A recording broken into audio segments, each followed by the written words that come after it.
Welcome to PVR study. आज की इस क्लास में हम बात करेंगे विषम संख्याओं के बारे में। छात्रों, इसके पहले जो वीडियो आपको मिला था, क्लास मिली थी, उसमें आपने सम संख्या के बारे में पढ़ा था और विषम के बारे में थोड़ा बहुत पढ़ा था। तो इसको थोड़ा डिटेल में देखते हैं। आखिर ये विषम संख्याएं क्या होती हैं, इनका क्या गुण प्रगुण होता है। जो भी छात्र DLED यानी कि BTC का 4th सेमेस्टर का भी सितंबर वाला एग्जाम देने वाले हैं, उनके लिए तो बहुत महत्वपूर्ण है। इसके अलावा जो गणित सीखना चाहते हैं उनके लिए भी ये वेरी हेल्पफुल होगा। ठीक है, तो विषम संख्याओं को इंग्लिश में ऑड नंबर बोलते हैं। पहले इनके बारे में कुछ इम्पॉर्टेंट टॉपिक जो भी इनका पॉइंट है उन्हें देखिए कि विषम संख्या का अंतिम अंक 1, 3, 5, 7, 9 आदि में से कोई एक अंक होगा, वो विषम संख्या कहलाती है। थोड़ा सा परिभाषा घुमा फिरा के लिखा, लेकिन आप समझ जाओ इतना कि वो संख्या जिसका लास्ट का अंक 1, 3, 5, 7, 9 आदि इनमें से कोई भी अगर एक अंक होगा तो वो विषम संख्या कहलाएगी। जैसे देखिए इधर साइड में देखिए, इसको ऐसे भी लिख सकते हो, जिस संख्या का अंतिम अंक इतने में से कोई एक अंक होगा वो विषम कहलाती है। ठीक है, देखो जैसे मैंने कोई नंबर लिखा, ये एक संख्या है, इसका लास्ट का अंक अगर अंतिम अंक हम देखें तो क्या है, 9 है, यानी ये क्या है, विषम संख्या है। क्योंकि इसमें कहा है कि 1, 3, 5, 7, 9 में से अगर कोई भी एक अंक लास्ट का अंक मिलता है, इसमें से मैच खाता है, तो वो विषम संख्या है। इस तरह से कोई भी एग्जाम्पल आप ले सकते हो, हाँ, चाहे वो कैसी भी नंबर हो, लेकिन अगर उसका लास्ट का डिजिट देखें, ये क्या है, लास्ट का अंक क्या है, 3 है ना, इसमें देखो 3 है ना, यानी ये क्या विषम संख्या है। ये परिभाषा होती है। परिभाषा तो कोई आम मतलब स्पेशल नहीं है, ये आम बात है, आप सभी जानते हो, लेकिन अब मैं जो बताने वाला हूँ वो स्पेशल है। विषम संख्याओं के गुण आप हेडिंग डाल सकते हैं, या फिर विषम संख्याओं की विशेषताएं। भाई इनकी क्या विशेषताएं होती हैं, ये बहुत ही इम्पॉर्टेंट फैक्ट है, सभी याद रखना। ठीक है, चलिए लिखिए, विषम संख्याओं की विशेषताएं लिख लीजिए, अच्छा रहेगा, गुण नहीं। हाँ, विषम संख्याओं की विशेषताएं देखिए, जैसे कि सम संख्याओं की विशेषताएं आपने देखा था, वैसे अब हम विषम संख्याओं की विशेषताएं देखेंगे। ठीक है, ओके है ना। देखिए नंबर 1, दो विषम संख्याओं को अगर हम जोड़ते हैं तो क्या होता है, हमेशा विषम संख्या होती है। बताना, कमेंट करके बताओ, विषम होती कि सम होती, जल्दी बताओ। विषम संख्या एक ऐसी पूर्णांक है जो कभी भी 2 का गुणज नहीं होती है। देखो समझो, पहला लिख लो, विषम संख्या कभी भी 2 का गुणज नहीं होती। ठीक है, अब ये गुणज क्या है आप जानते हो कि नहीं। विषम संख्या जो है कभी भी 2 का गुणज नहीं होती है। गुणज मतलब मल्टीपल, हाँ, मल्टीपल, यानी कोई भी अगर आप विषम संख्या लोगे तो उसमें कभी भी बीच में 2 नहीं आएगा। जैसे देखो, अगर मान लो मैंने 14 लिया, 14, तो इसमें देखो 2 गुणे 7 है ना, क्योंकि ये सम संख्या, ये विषम नहीं है। लेकिन अगर मैंने एक विषम संख्या लिया भैया 15, तो इसको 3 गुणा 5 कर सकते हो, या 5 गुणा 3 कर सकते हो, हाँ, 5 गुणा 3 भी कर सकते हो, 15 गुणा 1 कर सकते हो, 1 गुणा 15 कर सकते हो, लेकिन इसमें कहीं भी कभी भी 2 नहीं आएगा मल्टीपल में, कहीं भी विषम संख्या में। कोई भी विषम संख्या ले लो, बड़ी से बड़ी ले लो, हाँ, कोई भी संख्या ले लो, जैसे 27 ले लो, तो 27 में देखो 3 गुणा 3 गुणा 3 आ रहा है, लेकिन इसमें कहीं भी 2 नहीं आ रहा है। इस तरह से हम कह सकते हैं कि विषम संख्या में इनका जो गुणज होता है वो कभी भी 2 नहीं होता है। समझ में आ रहा ना, गुणनफल। तो इस तरह से ये इसका पहला गुण हो गया। इसके अलावा एग्जाम्पल इससे कुछ अलग भी हो सकते हैं, हटके आप उसे अपने अकॉर्डिंग समझ सकते हैं, लेकिन कुल मिला के मतलब समझिए जो टाइटल ऊपर लिखा गया है। ठीक है, अगला क्या है, यदि इन संख्याओं को 2 से विभाजित किया जाता है तो हमेशा शेषफल बचता है। ये भी इनका क्या है, गुण है। लेकिन आप कहोगे ये तो कोई नया गुण है नहीं, अभी नया भी बता रहा हूँ, पहले थोड़ा थोड़ा समझते चलिए। दूसरा, विषम संख्याओं को यदि 2 से विभाजित किया जाता है तो हमेशा शेषफल बचता है, और शेषफल कितना बचेगा ये कोई डिफाइंड नहीं है, कुछ भी बच सकता है। जैसे मान लो कोई एक विषम संख्या है 63, अगर इन्हें हम 2 से डिवाइड करें तो कितना होगा, 2 तिहाई 6, ये 0 आ गया, 3 उतार लिया, 2 एकम 2, शेषफल 1 आया। कितना आया 1। इस तरह से अगर आप 31 में भाग करोगे 2 से, हाँ 31 में अगर 2 से भाग करोगे तब भी 1 शेषफल आएगा। तो शेषफल कुछ भी हो सकता है। आप ये जान लो कि अगर इन्हें 2 से हम भाग करेंगे विषम संख्याओं को तो हमेशा क्या आएगा, एक शेषफल जरूर आएगा, मतलब कुछ ना कुछ शेषफल आएगा। एक नहीं कह सकते, शेषफल 1 भी आ सकता है, 5, 7, 8, 9, 10 भी आ सकता है, कुछ भी आ सकता है। आगे चलिए। हाँ ये हो गया। इसके अलावा इनकी कुछ और भी प्रॉपर्टी है भैया, वो क्या है, लिखिए। विषम संख्याओं का योगफल हमेशा सम संख्या होती है। ये सबसे बड़ी प्रॉपर्टी है इसकी। मतलब चोर चोर का जो कनेक्शन है ना, हमेशा ईमानदार बन जाता है। कैसे, देखो लिखो नहीं तीसरा, विषम संख्याओं का योगफल हमेशा सम संख्या होती है। जैसे देखो, एक विषम संख्या 3 है, एक विषम संख्या 5 है, दोनों 8 नंबर हैं, इनको जोड़ेंगे जो आएगा वो क्या आएगा, एक सम संख्या आएगी, एक इवन नंबर आएगा। एक विषम संख्या ले लो 19 और एक विषम संख्या ले लो 11, चाहे विषम कहो चाहे इनको अभाज्य भी बोल सकते हो, दोनों हैं, ये विषम भी हैं और अभाज्य भी हैं। इन दोनों को जोड़ोगे तो 30 आएगा। ये क्या, एक सम संख्या है।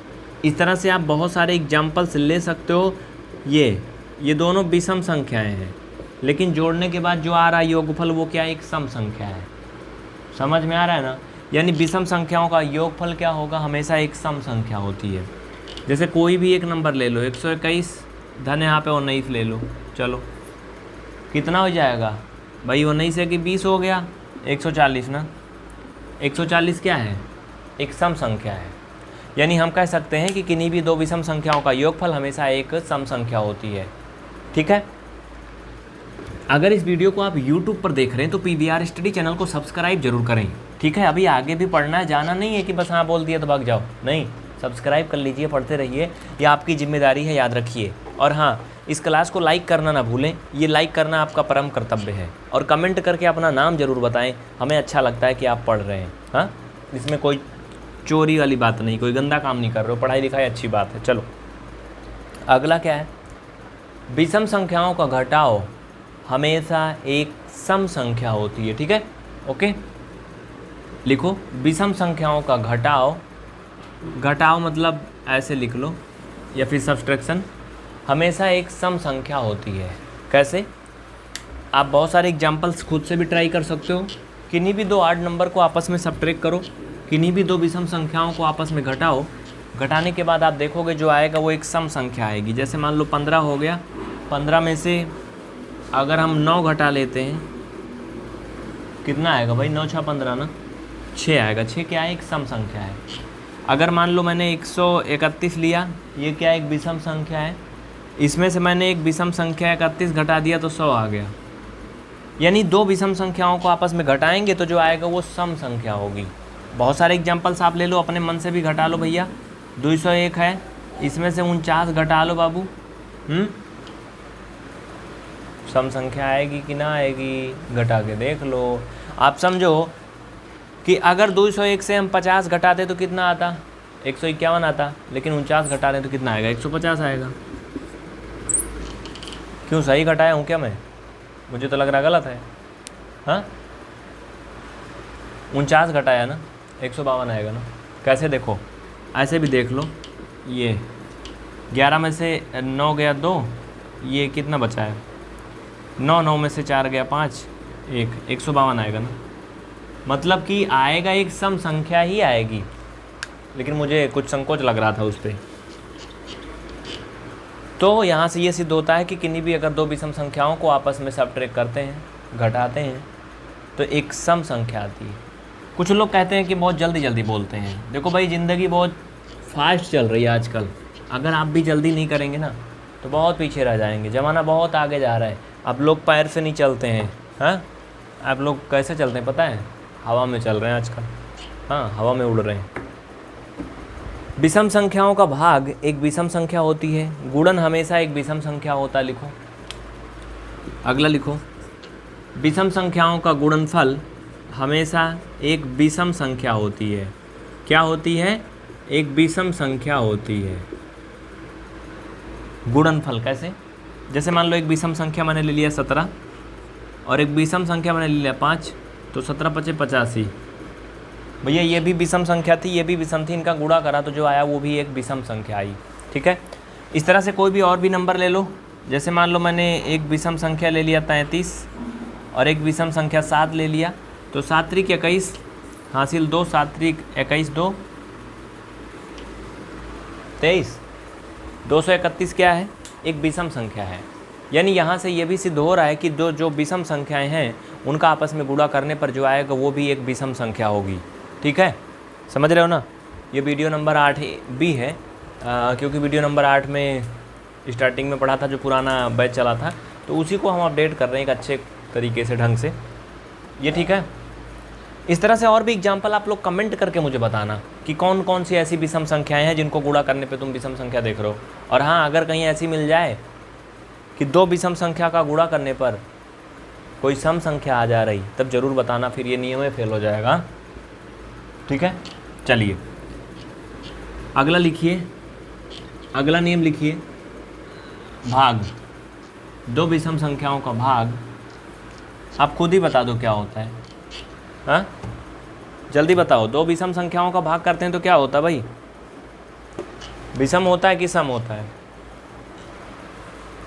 2 विषम संख्याओं का भाग एक सम संख्या होती है कि विषम संख्या होती है?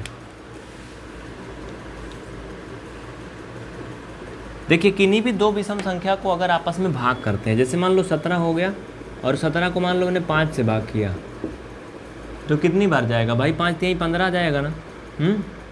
5 3 15 जाएगा ना। क्यों 5 चौक 20 नहीं जा सकता क्या? 3 चौक 12 भी जा सकता है। अब भाग करके देखो, फिर मुझे बताना कितना आएगा, शेषफल कितना आएगा? 2। 5 3 15, शेषफल 2 आएगा ना। करके देख लो। विषम संख्याओं का भाग एक विषम संख्या होती है। क्या होती है? एक विषम संख्या होती है। मुझे लग रहा है वीडियो बड़ा हो रहा है ना। इसमें और क्या क्या पढ़ाना है इसको भी कर लेना। ये विषम संख्या की परिभाषा हो गई। इसके अलावा बहुत सारे फैक्ट हैं। सबसे छोटी विषम संख्या क्या होती है? भैया पूछा जाएगा तो बता देना। सबसे छोटी विषम संख्या क्या होती है? 1 होती है। ठीक है। सबसे छोटी सम संख्या क्या होती है? सबसे छोटी सम संख्या क्या होती है? 2 होती है। ठीक है, ये बड़े इंपॉर्टेंट फैक्ट हैं।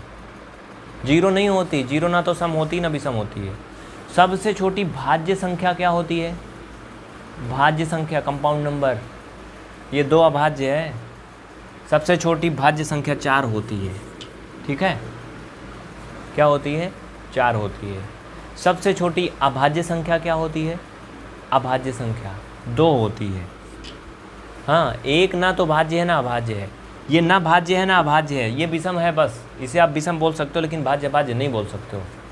ठीक है, तो सबसे छोटी भाज्य संख्या 4, सबसे छोटी भाज्य संख्या 4, सबसे छोटी अभाज्य संख्या 2, सबसे छोटी सम संख्या 2। ठीक है, तो इसके अलावा और भी इसमें कुछ फैक्ट थे मैंने जो नोट किए थे आप लोगों के लिए, लेकिन मुझे लग रहा है कि अब हो गए। हाँ, ठीक है। तो ये था आपका एक छोटा सा क्लास जिसे आपने देखा। इसमें अगर आपका कोई भी डाउट है, कोई भी विचार है आपके मन में, तो आप उसे कमेंट करके बताइए हमें। और हाँ, इस वीडियो को ज़्यादा से ज़्यादा लाइक करिए और दोस्तों में शेयर करिए। जितना ज़्यादा आप लोग अपना प्यार दिखाएंगे उतना ज़्यादा बेहतरीन तरीके से हम आपके सामने पेश आएंगे। और हाँ, इस क्लास को शेयर करना ना भूलें भाई। ठीक है, शेयर करें और लाइक ज़रूर करें, ये आपकी जिम्मेदारी है। इसके अलावा अगर आपका परीक्षा नज़दीक है, आप पढ़ना चाहते हैं, DLED BTC के स्टूडेंट हैं और आपका बैक वैक लग रहा है, काफ़ी टेंशन हो रही है, हाँ, शादी वादी गड़बड़ हो जा रही, BTC नहीं हो रहा है, नौकरी नहीं मिल रही, टीचर नहीं बन पा रहे, तो कोर्स ज्वाइन कर लीजिए बेसिक मैथ का, हाँ, या फिर DLED का, जिससे कि आपका मैथमेटिक्स अच्छा हो जाए और आप प्यार से पढ़ पाएँ। उसके लिए आप ये नंबर नोट कर लीजिए अगर आप ज्वाइन करना चाहते हैं हमारा कोर्स, जिसके लिए आपको फ़ीस पेमेंट करना पड़ेगा। अभी प्रेजेंट टाइम में अगर बात करें सितंबर 2021 की 4th सेमेस्टर के एग्ज़ाम के बारे में, तो आपको 30 डे के लिए पूरा कंप्लीट कोर्स मिलेगा मात्र 299 में, और आप अच्छे ढंग से अपनी प्रिपरेशन कर पाएंगे। 8-10 दिन में आप चाहें तो DLED का 4th सेमेस्टर आराम से ख़त्म कर सकते हैं। आपने कुछ भी नहीं पढ़ा तब भी, क्योंकि मैथ में ज़्यादा कुछ है नहीं, कक्षा 8 लेवल तक का सारा मैथ है। और अगर आपने थोड़ा बहुत भी पढ़ा था बचपन में गणित, एक बार ये कोर्स ले लेंगे तो आप 25 में 25 नंबर पा जाएंगे। लेकिन पढ़ना पड़ेगा, केवल कोर्स लेने से 25 नहीं मिलेगा हो भैया, ना ना ना, पढ़ना पड़ेगा। कोर्स लेने के बाद आपको मेहनत करनी पड़ेगी, 2-2 घंटे पढ़ना पड़ेगा कम से कम, अच्छे से, दिल से, तन मन धन से। ठीक है, तो मिलते हैं फिर नेक्स्ट क्लास में। इस नंबर पर आप मैसेज लिख के भेजें ज्वाइन 4th सेमेस्टर। लेकिन याद रहे कि आपको ये करना पड़ेगा, अगर नहीं करना तो ना करें, निवेदन है आपसे, ठीक है। बहुत बहुत थैंक यू। यूट्यूब पे रात के 10 बजे से ऐसे आपके लिए वीडियो आता रहता है बेसिक मैथ का, लाइव भी हम आते हैं, कुछ ना कुछ मिलता रहता है रात 10 बजे। सब्सक्राइब करके रखें।